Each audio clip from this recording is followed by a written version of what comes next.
Vaksin tidak vaksin, pasti kau mati. Kalau begitu, kenapa kau makan? Kenapa kau makan? Makan tidak makan, pasti mati. Kenapa kau makan? Jangan kau ketawa, serius kan ini? Apa? Kalau ada orang bilang, vaksin tidak vaksin, pasti mati. Jangan kau juga makan. Makan tidak makan, pasti kau mati. Kalau begitu, kenapa saya vaksin? Bukan karena saya takut mati, tapi saya vaksin sebagai ikhtiar saya agar saya tidak tertular COVID. Dan yang kedua yang paling penting, agar saya tidak menyakiti orang lain dan agar saya tidak melunarkan penyakit kepada orang lain. Saya rajin puasa, saya rajin tahajud, saya rajin Senin Kamis, saya rajin ngaji, ibadahku kepada Allah baik. Tapi saya sembrono dalam hidup, tidak pakai masker kemana-mana. Saya ganggu orang lain, saya menularkan penyakit kepada orang lain. Saya bukan orang baik, karena Nabi katakan, khairun nas anfa'uhum linnas. Sebaik-baik manusia yang paling banyak manfaatnya buat orang lain.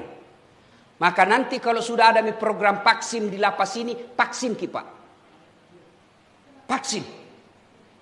Nah bilang ada orang sudah vaksin Ustaz. Hoax itu bos, hoax. Hati-hati kok di medsos.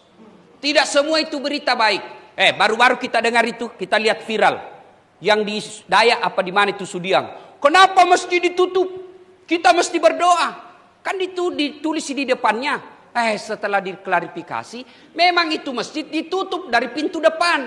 Karena kalau dibuka dari pintu depan, dia tidak tahu siapa ini yang masuk. Gasing ke ada OTG. Orang yang punya COVID tapi tidak kelihatan. Tapi dibuka dari pintu belakang untuk dari kompleks. Maka itu masjid tetap sholat Jumat, tetap sholat berjamaah, tetapi dengan protap. Ditutup dari depan. Kenapa? Karena tidak ditahu kalau masyarakat umum siapa. Dan seluruh kita ini orang Indonesia, ada lagi yang berpikir, kenapa di Eropa orang nonton bola tidak pakai masker? Kenapa di Amerika bebas orang tidak pakai dilihat masker? Begini bos, mereka Amerika dan Eropa sudah terbentuk yang namanya herd community. Apa itu artinya? Kekebalan bersama. Kenapa dia kekebalan bersama? Karena 80% masyarakatnya sudah vaksin. Kalau kita masih banyak kepala batu. Dia yang takut suntik, akhirnya mempengaruhi orang.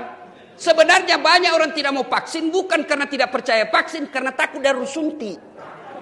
Maka mempengaruhi orang.